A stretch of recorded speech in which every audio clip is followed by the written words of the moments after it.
मध्य प्रदेश के धार के Khalghat toll tax Mumbai Agra highway पर एवं बदनावर टोल टैक्स पर भी करणी सेना ने किया चक्का जाम। कई करणी सेना के नेता मौजूद, कम से कम 30 से 40 मिनट हो चुके। जाम में पुलिस का बल तैनात। हरदा में हुए हादसे को लेकर किया चक्का जाम। आज करणी सेना का नेशनल हाईवे जाम था, क्या है पूरा मामला? पूरा मामला ये है कि हरदा में हीरा व्यापारियों के खिलाफ में वहाँ के जो जिला अध्यक्ष है हरदा के सुनील जी, उन्होंने प्रदर्शन किया था, उनकी गिरफ्तारी हुई। तो उनकी गिरफ्तारी के लिए जीवन सिंह जी वहाँ पहुँचे, तो जीवन सिंह जी के साथ में वहाँ पर प्रशासन ने मारपीट की और उनकी भी गिरफ्तारी हुई। वहाँ पे और भी सैकड़ों करणी सैनिक थे जिनके ऊपर लाठीचार्ज पुलिस द्वारा किया गया, प्रशासन द्वारा किया गया। तो उसी के विरोध में यहाँ पर चक्का जाम का प्रदर्शन करणी सेना परिवार टीम जीवन सिंह शेरपुर द्वारा किया गया। आपकी सभी मांगे मान ली गई?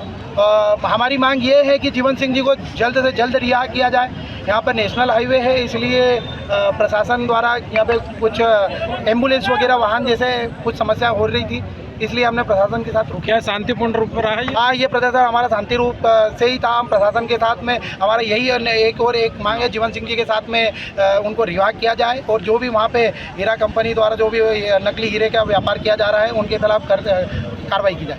आगे का कदम रहेगा आप? आगे कदम ये रहेगा कि अगर जीवन सिंह जी को रिहा नहीं किया गया और उन लोगों के खिलाफ कार्रवाई नहीं हुई तो मध्य प्रदेश में करणी सेना परिवार एक उग्र आंदोलन करेगा और उसकी जिम्मेदारी शासन प्रशासन की रहेगी। प्रशासन द्वारा आपको कोई समय अवधि दी गई है? समय अवधि प्रशासन द्वारा की गई है कि हमारे द्वारा यहाँ से सूचना जाएगी और प्रशासन ऐसा बोल रहे हैं कि जल्द से जल्द जीवन सिंह जी को रिहा कर दिया जाएगा। आप कोई भी उग्र आंदोलन ना करें। आपका शुभ नाम? दिग्विजय सिंह।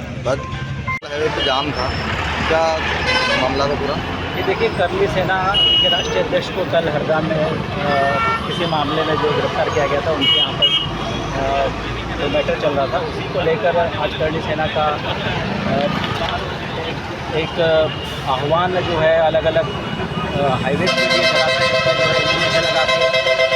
के धार सभी दूर का एक आंदोलन चला था। उसी में आज हमें ये ज्ञात हुआ था कि करणी सेना के खरगोन और बड़वानी के जो कार्यकर्ता है वो यहाँ धामनोद पर आकर टोल पर चक्का जाम करेंगे और उसको विरोध प्रदर्शन करेंगे। उसी सिलसिले में हम लोग एसडीपीओ और थाना बल के साथ में उपस्थित हुए थे।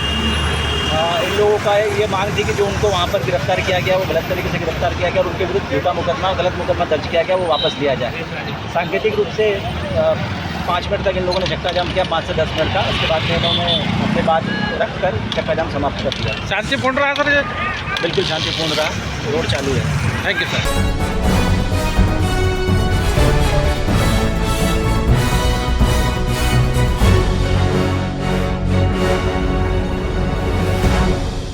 इंदौर में होलकर शासनकाल से एक मान्यता है कि अगर इंदौर में बरसात नहीं हो रही है या कम हो रही हो तो पंडरीनाथ स्थित प्राचीनतम इंद्रेश्वर मंदिर के शिवलिंग को पानी में डुबाने से निश्चित ही वर्षा होती है। होलकर शासनकाल में भी राजा महाराजा इस परंपरा को निभाते थे। होलकर रियासत के अंतिम शासक यशवंत राव होलकर ने भी कई बार अल्प वर्षा होने पर या वर्षा नहीं होने पर इंद्रेश्वर महादेव का अभिषेक करने के बाद शिवलिंग को पानी में डुबाया था। कहा जाता है कि इसके बाद घनघोर बारिश हुई थी। आजादी के बाद इस परंपरा को इंदौर के कई कलेक्टरों ने भी निभाया। 1985 के दौरान जब शहर में जून जुलाई माह में लंबे समय तक वर्षा नहीं हुई, तब तत्कालीन कलेक्टर अजीत जोगी ने अभिषेक करने के बाद यहाँ के शिवलिंग को गर्भगृह में पानी भरवा कर डुबाया था और उसके बाद खूब अच्छी वर्षा हुई थी। लोगों का कहना है कि कई बार तो अनुष्ठान के दौरान ही अच्छी वर्षा की शुरुआत हो गई है। इस साल भी पिछले 15 दिनों से इंदौर में अल्प वर्षा की स्थिति बनी हुई, जिसके चलते अहिल्या उत्सव समिति द्वारा भगवान इंद्रेश्वर महादेव का पूजा अर्चन उन्हें पानी में डुबोने का अनुष्ठान किया गया। उम्मीद की जा रही है कि अब जल्द ही इंदौर में अच्छी वर्षा देखने को मिलेगी। अनुष्ठान में अहिल्या उत्सव समिति के पदाधिकारी और सदस्यों के अलावा पूर्व लोकसभा अध्यक्ष सुमित्रा महाजन ने भाग लिया। अब सवाल उठता है कि मौसम वैज्ञानिकों ने 15 जुलाई से अच्छी वर्षा का अनुमान जताया है, ऐसे में इस तरह के टोनी टोटके का क्या औचित्य है?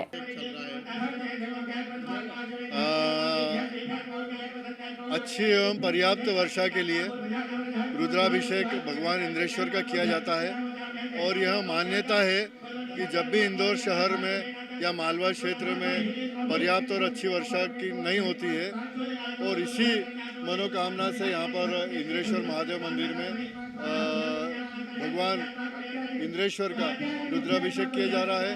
देखा गया है कि जून और जुलाई लगभग आधा गुजरने के बाद भी यहाँ पर्याप्त वर्षा नहीं हो रही है, जैसे आवश्यक वर्षा नहीं हो रही है।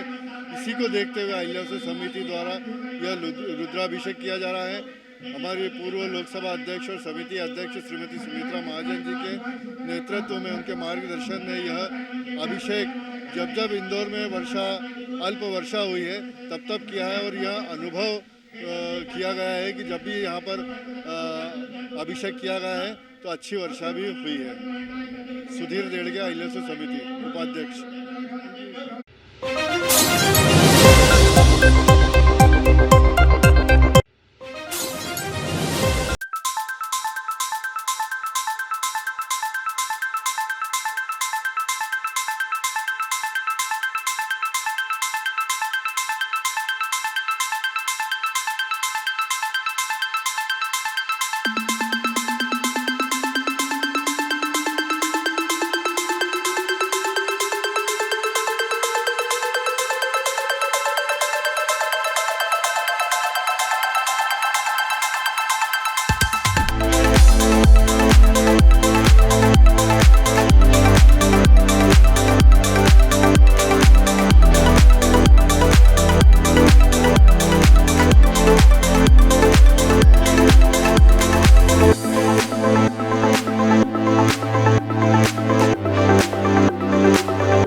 रवाना करीब 30 श्रद्धालु हुए रवाना। लोगों ने पुष्पमाला से किया स्वागत। नागदा से करीब 30 श्रद्धालुओं का जत्था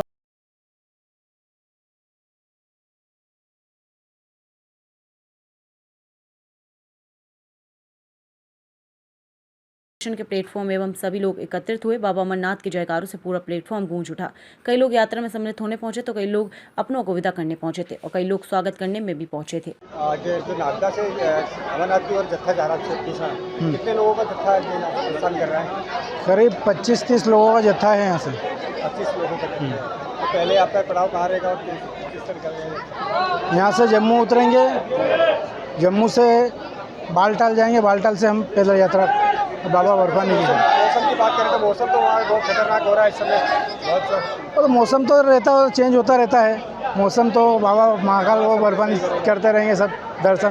बोल बम बाबा बर्फानी की, बाबा बर्फानी की।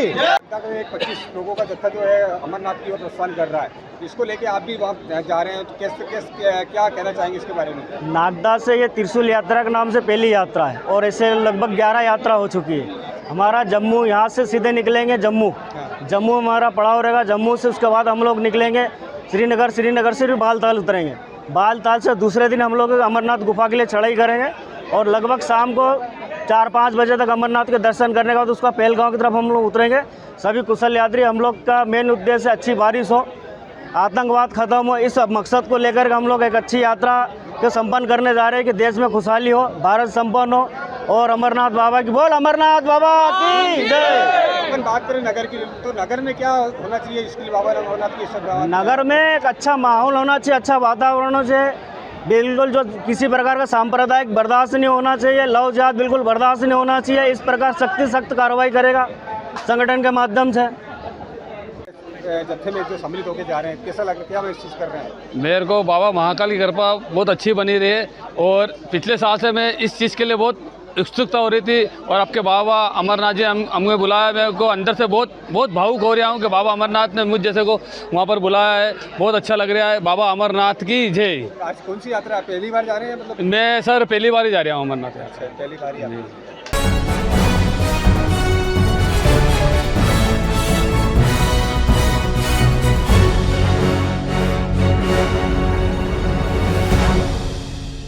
खरगोन खरगोन शहर के संजय नगर में कुत्तों के हमले से घायल मासूम बच्ची ने 20 दिन के बाद दम तोड़ दिया। परिजनों ने नगर पालिका पर लापरवाही का सहित स्वास्थ्य विभाग पर आरोप लगाया है।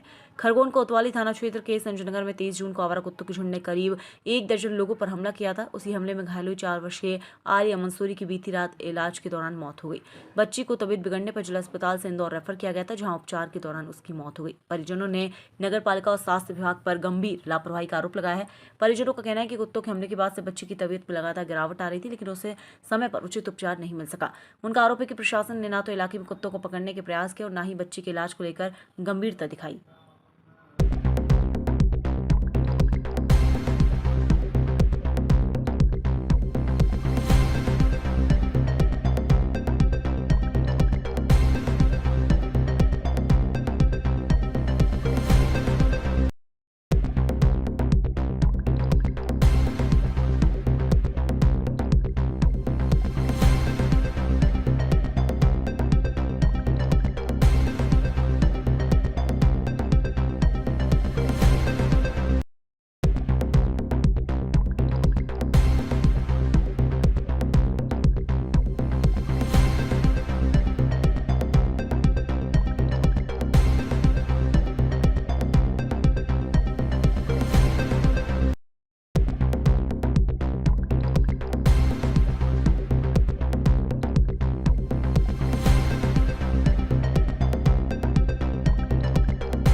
उज्जैन में एक युवती ने अपने मैनेजर पर अश्लील बातें करने और धन परिवर्तन का दबाव बनाने की गंभीर आरोप लगाए हैं। युवती ने पुलिस को बताया कि मैनेजर सफदर अंसारी काम के समय हंसी मजाक करता था, लेकिन कुछ दिन पहले उसने अश्लील बातें करनी शुरू कर दी।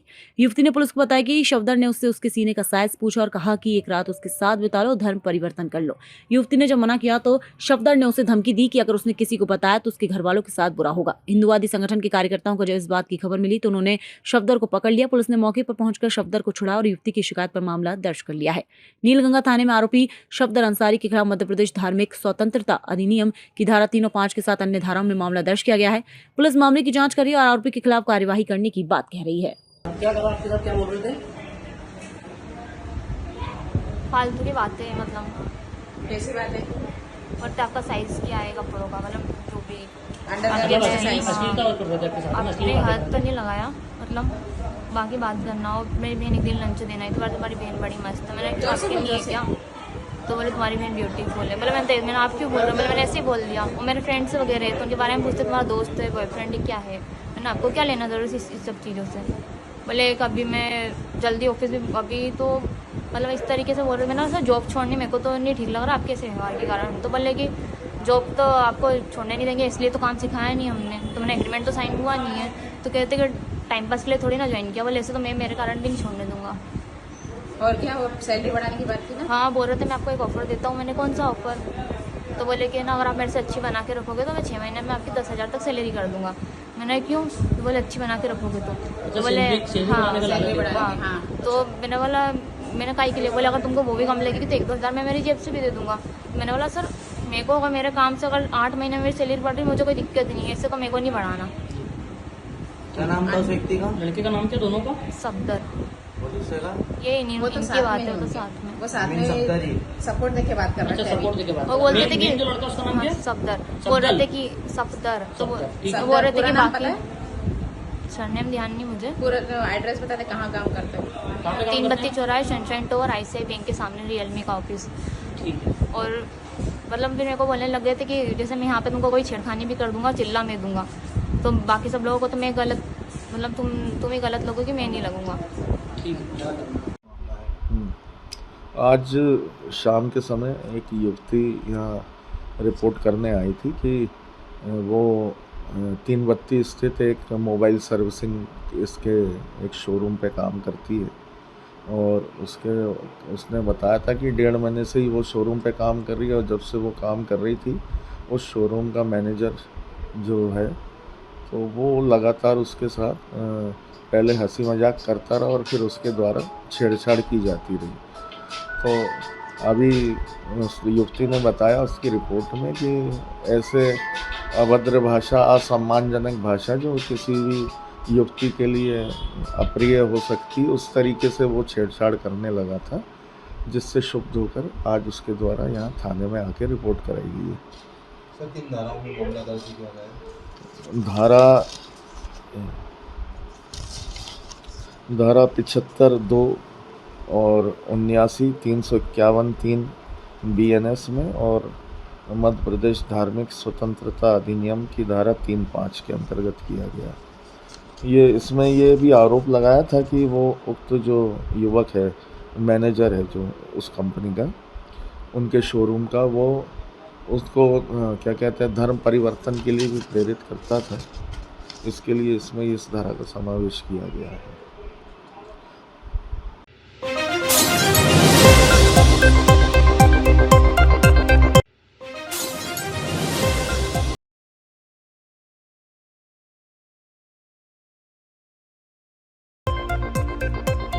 चापड़ा के पास काली सिंध नदी में 4 व्हीलर वाहन नदी में जा गिरा। साउथ के मदरुई के रहने वाले 4 व्यक्ति गाड़ी में थे सवार, जिसमें 2 लोगों का रेस्क्यू कर बचा लिया गया और 2 लोगों की घटनास्थल पर हुई मृत्यु।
मुरैना ब्रेकिंग अंबाह तहसील में खाद्य सुरक्षा अधिकारियों ने 3 स्थानों पर की सैंपलिंग की कार्यवाही। मुरैना जिले में खाद्य पदार्थों की अंकित स्थानों द्वारा दिए गए निर्देशों के पालन में खाद्य सुरक्षा अधिकारियों अवनीश गुप्ता, अनिल सिंह परिहार, गिरीश राजौरिया की टीम ने अमवाह में 3 स्थानों पर कार्यवाही कर खाद्य सामग्रियों के नमूने लेकर सैंपलिंग की गई। हीरो माता रोड पर संचालित आनंद डेयरी पर आकस्मिक निरीक्षण के दौरान खाद्य सुरक्षा अधिकारियों को वनस्पति तेल के उपयोग से मावा एवं पनीर बनाते हुए पाया गया, जिस पर से तत्काल उनके नमूने लेकर सैंपलिंग की कार्यवाही की गई। यहाँ पर 9 कनिस्टर वनस्पति, 135 किलो घी, 5 किलो पनीर, 40 किलो मावा, 5 किलो बटर भी जब्त किया गया। दूसरी कार्यवाही गोठ रानपुर में संचालित गोपाल सिंह दुग्ध डेयरी पर की गई। यहाँ से मावा एवं मिल्क का सैंपल लिया गया। तीसरी कार्रवाई विष्णु डेयरी पिनहट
शाजापुर में जिला विधिक सेवा प्राधिकरण द्वारा कार्यस्थल पर महिलाओं के यौन उत्पीड़न निवारण निषेध एवं निवारण अधिनियम 2013 पर कार्यशाला का आयोजन स्थानीय गांधी हॉल में किया गया।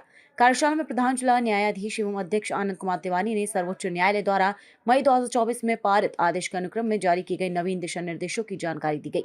साथ ही उन्होंने कार्यस्थल पर महिलाओं के उत्पीड़न अधिनियम 2013 की पृष्ठभूमि से लेकर वर्तमान प्रावधानों के बारे में बताते हुए सामाजिक चेतना के माध्यम से अपराध एवं कन्या भ्रूण जैसी हत्या जैसी बुराई को रोकने एवं समाज में जागरूकता बढ़ाने पर बल दिया।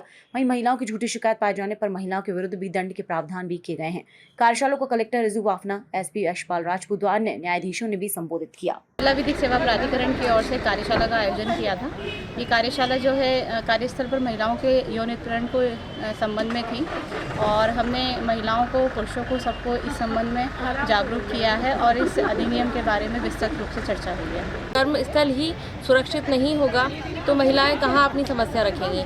इसी बात को दृष्टिगत रखते हुए हमारे माननीय प्रधान जिला न्यायाधीश महोदय, जो कि महिलाओं की सुरक्षा को लेकर अत्यंत संवेदनशील है, सर के मार्गदर्शन में आज ये वर्कशॉप आयोजित की गई, जिसमें महिलाओं की सुरक्षा से संबंधित जो भी कानून है उसके बारे में विस्तार से चर्चा की गई। लोगों ने ये प्रयास किया है कि शासन के समस्त विभाग, न्यायपालिका के अतिरिक्त यहाँ कार्यरत अधिकारी, कर्मचारी सभी लोग यहाँ उपस्थित हो सके और महिला सशक्तिकरण, विशेषकर कार्यस्थल पर महिलाओं का यौन शोषण जो होता है उसके संबंध में जागरूकता पैदा कर सके। प्रत्येक विभाग, हमारा परिवार, हमारा समाज और हमारा राष्ट्र जरूर तरक्की करेगा। समस्त नारीगण अब कमर कस चुकी हैं और वो लोग विभाग अध्यक्ष अपने विभाग के बारे में सोचता है, महिला क्या, पीड़िता क्या उसमें गुजर रहा है उसमें कोई चिंतन नहीं करता है। पहुंची भी और उस पर जांच हुई तो जांच में भी महिला अपने आप को बहुत असहाय कई बार महसूस करती है, क्योंकि कोई इस तरह के प्रश्न होते हैं, प्रक्रिया लंबी रहती है और आसपास के जो को-वर्कर्स है वो भी महिला अपने संदर्भ में सोच रहे हैं। विभाग अध्यक्ष अपने विभाग के बारे में सोचता है, महिला क्या, पीड़िता क्या उसमें गुजर रहा है उसमें कोई चिंतन नहीं करता है। महिलाओं का जो लैंगिक उत्पीड़न होता है उसके लिए शासन के द्वारा 2013 में एक नियम लाया गया है। लाने के लिए मूल उद्देश्य ये रहा है कि अलग से हुई है निर्धारित उनका और वो कई जगह पे देवताओं से भी आगे बढ़ करके उनको पूजा जाता है।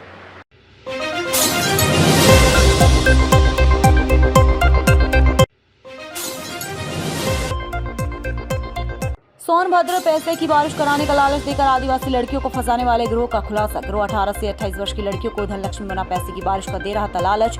महिला सामाजिक कार्यकर्ता ने बातचीत का वीडियो बना किया गिरोह का पर्दाफाश। दुग्धी तहसील अंचल में आदिवासी लड़कियों को फंसाने में जुटा हुआ था गिरोह। मयूरपुर पुलिस ने वीडियो का संज्ञान लेकर किया मामला दर्ज, 2 गिरफ्तार। गिरोह के दूर तक फैले जा रहे तार, पूरे रैकेट को खंगालने में जुटी पुलिस। दिनांक 12/7/2025 को एक वीडियो वायरल हुआ है जिसमें सत्येंद्र प्रताप सिंह नामक एक व्यक्ति एक महिला से पूजा एवं तंत्र मंत्र के कार्य में धनलक्ष्मी बनाने हेतु दुद्धि के रहने वाले अवधेश कुमार के पास जाना है, ऐसा बता रहे हैं। इस महिला की सूचना पर सुसंगत धाराओं में थाना म्योरपुर पर मुकदमा पंजीकृत किया गया है। दोनों उपरोक्त व्यक्तियों को गिरफ्तार कर लिया गया है एवं आगे की विवेचनात्मक कार्रवाई जारी है।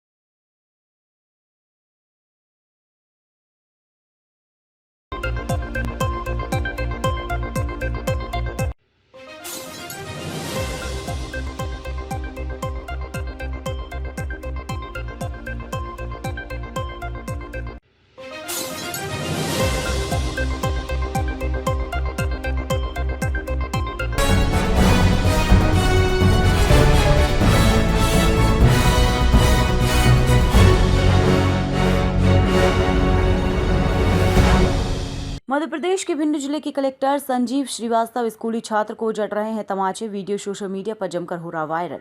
कलेक्टर तमाचे जड़ते हुए स्कूली छात्र को सिखा रहे पाठशाला का पाठ। भिंड जिले की महगांव तहसील के डंगरोलिया कॉलेज का है मामला। 10वीं-12वीं स्कूल का सेंटर पहुंचा था डंगरोलिया कॉलेज। छात्र परीक्षा देने पहुंचा था डंगरोलिया कॉलेज। परीक्षा के दौरान जड़े तमाचे करीब 3 माह पुराना बताया जा रहा है वीडियो अब हुआ वायरल। स्कूली छात्र ने कलेक्टर संजीव श्रीवास्तव के डर से नहीं की गई शिकायत। सवाल, यदि छात्र नकल कर रहा था तो कलेक्टर को बनाना था नकल का प्रकरण।